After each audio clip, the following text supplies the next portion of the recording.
अब हम समकालीन विश्व में अमेरिकी वर्चस्व में आगे पढ़ेंगे। वर्चस्व का अर्थ किसी देश या देशों के समूह का विश्व में अपना दबदबा कायम करना वर्चस्व कहलाता है। यह ताकत या दबदबा आर्थिक, राजनीतिक, सांस्कृतिक व शक्ति के रूप में भी हो सकता है। जैसा कि आप जानते हैं, शीत युद्ध के समय दो महाशक्तियों के बीच शक्तियों का बंटवारा था, परंतु सोवियत संघ के पतन के साथ ही दुनिया में अमेरिका एकलौती महाशक्ति बचा, जिसका दबदबा आज भी पूरे विश्व पर कायम है। इस ताकत या दबदबे को ही वर्चस्व यानी हेगेमनी कहते हैं। इस वर्चस्व को हम विभिन्न रूपों में व्यक्त कर सकते हैं, जो इस प्रकार हैं। नंबर 1, सैन्य शक्ति के रूप में वर्चस्व। हेगेमनी शब्द का अर्थ प्राचीन यूनानी भाषा में किसी एक राज्य के नेतृत्व या प्रभुत्व के बोध से है। इस प्रकार हेगेमनी अर्थ का संबंध राज्यों के बीच सैन्य क्षमता की बनावट और तौल से है। आज इस शब्द का प्रयोग अमेरिका की शक्ति को दर्शाने के लिए प्रयोग किया जाता है। अमेरिका की सबसे बड़ी ताकत उसकी सैन्य शक्ति है, जो बाकी देशों की तुलना में काफ़ी बेहतर है। अमेरिका की सबसे बड़ी ताकत उसकी सैन्य शक्ति है, जो बाकी देशों की तुलना में काफ़ी बेहतर है। अपनी सैन्य क्षमता के आधार पर अमेरिका दुनिया में कहीं भी निशाना साध सकता है। अमेरिका इसके दम पर अपने दुश्मन को उसके ही घर में पंगु बना सकता है। इसके आधार पर हम यह भी कह सकते हैं कि आज कोई भी देश अमेरिकी सैन्य शक्ति के बराबर भी नहीं है। अमेरिका अकेला जितनी अपनी सेना पर खर्च करता है, उतना 12 ताकतवर देश एक साथ मिलकर खर्च करते हैं। अमेरिका अपने बजट का एक बड़ा हिस्सा लगभग 455.9 अरब डॉलर रक्षा अनुसंधान और प्रौद्योगिकी पर खर्च करता है। विश्व के अन्य देशों में फैले इस सैनिक गठबंधन नाटो, सीटो और सेंटो इसके सैन्य वर्चस्व का एक सबूत है। नंबर 2, ढांचागत शक्ति के रूप में वर्चस्व। ढांचागत वर्चस्व सैन्य वर्चस्व से बिल्कुल अलग है। इस वर्चस्व को हम ऐसे भी समझ सकते हैं कि एक ऐसा देश जो अपने मतलब की चीज़ें बनाए और उसे बरकरार भी रखे, अर्थात वह अर्थव्यवस्था जो अन्य देशों की अर्थव्यवस्था पर दबाव डालकर उसका प्रयोग अपने फ़ायदे के लिए करता है। इसके लिए कभी कभी उसे कुछ हानि भी उठानी पड़ती है। दूसरे शब्दों में हम यह भी कह सकते हैं कि अमेरिका की सार्वजनिक इमारतें, सड़कें, पुल, नदियाँ और वायु परिवहन अन्य देशों के मुकाबले कहीं अधिक बेहतर हैं। उदाहरण के लिए अमेरिका का समुद्री व्यापारी मार्ग, सी lane of communication SLOC, internet जिसका आज हम बाखूबी प्रयोग करते हैं, यह भी अमेरिकी सैन्य अनुसंधान परियोजना का ही परिणाम है। इसकी शुरुआत 1950 में हुई थी। इंटरनेट उपग्रहों के एक तंत्र पर निर्भर करता है, जिसमें अधिकांश उपग्रह अमेरिका के हैं। संपूर्ण विश्व की अर्थव्यवस्था में अमेरिका का योगदान 28% है। द्वितीय विश्व युद्ध के बाद ब्रेटन वुड प्रणाली कायम हुई, जिसके अनुसार केंद्रीय बैंक अमेरिकी मुद्रा डॉलर और अन्य देशों की मुद्रा की विनिमय दर निश्चित करेगा। यह प्रणाली आज भी काम कर रही है। इस तरह हम विश्व बैंक, अंतर्राष्ट्रीय मुद्रा कोष और विश्व व्यापार संगठन को अमेरिकी वर्चस्व का परिणाम मान सकते हैं।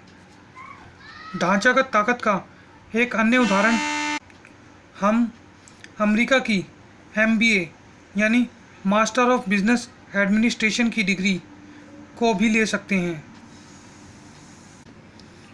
अमेरिका का पहला business school university of Pennsylvania में खुला, जिसकी स्थापना 1881 में हुई। अमेरिका के बाहर पाठ्यक्रम की शुरुआत 1950 में जाकर हो सकी।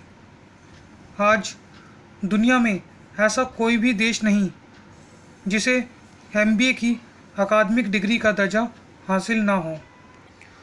नंबर 3, सांस्कृतिक रूप में वर्चस्व। अमेरिकी वर्चस्व केवल सैन्य या ढांचागत ही नहीं बल्कि सांस्कृतिक रूप में भी है। यहाँ वर्चस्व का आशय सामाजिक, राजनीतिक और विचारधारा के धरातल पर किसी एक वर्ग का दबदबा है। आज अमेरिका की संस्कृति पूरे विश्व पर कायम है।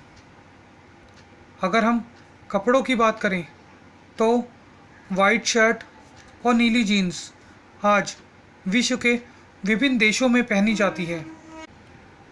अमेरिकी संस्कृति बड़ी लुभावनी है और इसी कारण सबसे ताकतवर है। वर्चस्व के सांस्कृतिक पहलू में बात जोर ज़बरदस्ती से नहीं बल्कि रजामंदी से मनवाई जाती है।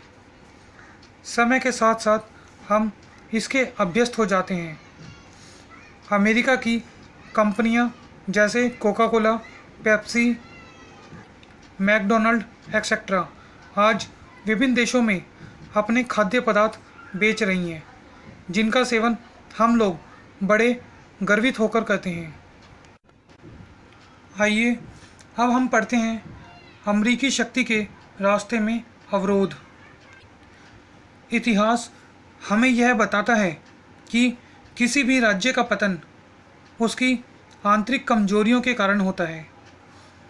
इसी तरह अमेरिकी वर्चस्व की सबसे बड़ी बाधा खुद उसके वर्चस्व के भीतर ही उपस्थित है। अमेरिकी शक्ति की राह में 3 मुख्य अवरोध इस प्रकार हैं। नंबर 1, अमेरिका की संस्थागत बनावट। अमेरिका में शासन के तीनों अंगों के बीच शक्ति का बंटवारा है। यही बनावट अमेरिका की सैन्य शक्ति के बेलगाम इस्तेमाल पर अंकुश लगाने का काम करती है। नंबर 2, अमेरिका के रास्ते में आने वाली दूसरी बाधा अमेरिकी समाज की उन्मुक्त प्रवृत्ति है।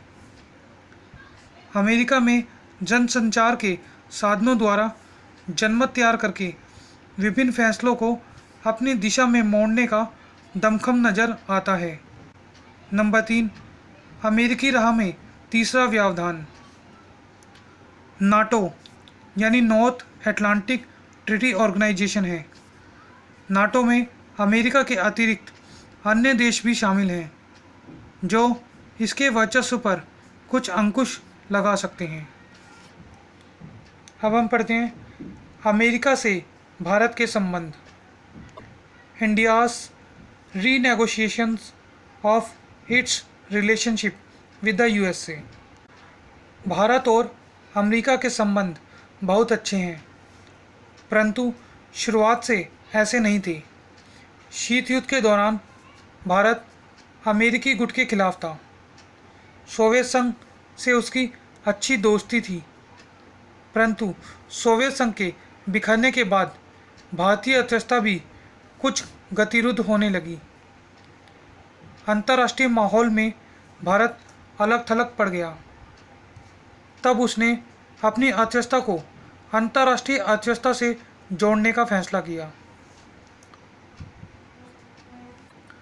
कुछ ही वर्षों में भारत आर्थिक वृद्धि के कारण अमेरिका सहित कई देशों के लिए महत्वपूर्ण बन गया। भारत और अमेरिकी संबंधों में प्रौद्योगिकी और अमेरिका में बसे अनिवासी भारतीय ज़्यादा महत्वपूर्ण हैं। इस संबंध को हम निम्नलिखित रूप में भी समझ सकते हैं, जैसे सॉफ्टवेयर में भारत के कुल निर्यात का 65% अमेरिका को जाता है। बोइंग के 35% तकनीकी कर्मचारी भारतीय मूल के हैं। 3 लाख भारतीय सिलिकॉन वैली में काम करते हैं। प्रौद्योगिकी के क्षेत्र में लगभग 15% कंपनियों की शुरुआत अमेरिका में बसे भारतीयों ने की है। अमेरिका का वर्चस्व विश्वव्यापी है, अतः भारत को फैसला करना है कि वह अमेरिका से किस तरह के संबंध रखना चाहता है। भारत की संभावित रणनीतियाँ इस प्रकार हैं। कुछ विद्वान अमेरिका की सैन्य शक्ति को देखते हुए भारत का उससे अलगाव चाहते हैं। कुछ भारतीय विद्वान भारत और अमेरिका के इस मेलजोल को भारत के लिए ऐतिहासिक अवसर मानते हैं और वे चाहते हैं कि भारत अमेरिकी वर्चस्व का फ़ायदा उठाए। उनका मानना है कि अमेरिकी विरोध की नीति व्यर्थ साबित होगी और भारत को इससे नुकसान ही होगा। कुछ भारतीय विद्वानों का मानना है कि भारत विकासशील देशों का गठबंधन बनाए और कुछ सालों में वह अमेरिका का प्रतिकार कर पाए। शायद भारत और अमेरिका के संबंध इतने जटिल हैं कि किसी एक रणनीति पर निर्भर नहीं रहा जा सकता। भारत को कई रणनीतियों को मिलाकर अपनी रणनीति तैयार करनी होगी। आइए अब हम आगे बढ़ते हैं, वर्चस्व से कैसे निपटा जा सकता है। वर्चस्व से निपटने के लिए किसी का उसके बराबर या ताकतवर होना जरूरी है। बहरहाल ऐसा तो दिखता नहीं। अंतर्राष्ट्रीय संगठन जरूर है जो विश्व सरकार की तरह काम करता है, परंतु वह विश्व सरकार नहीं है जिसकी बात सभी देश माने। कुछ नीति नियम जरूर है इसके जो युद्ध पर अंकुश लगाते हैं, परंतु ये कानून युद्ध को रोक नहीं सकते, इसलिए वर्चस्व से छुटकारा संभव नहीं। कोई भी देश अमेरिकी सैन्य शक्ति के बराबर नहीं। रूस, चीन और भारत जैसे कुछ देशों में अमेरिकी वर्चस्व को चुनौती देने की संभावना जरूर है, लेकिन इन देशों में विभेद है। अतः हम यह कह सकते हैं कि वर्चस्व के अवसरों का लाभ उठाना ही बेहतर रणनीति है। उदाहरण के लिए अपने देश के व्यापार को बढ़ाने के लिए प्रौद्योगिकी का अंतरण और निवेश जरूरी है, जो कि अमेरिका के साथ मिलकर काम करने से प्राप्त होगा, ना कि उसका विरोध करके।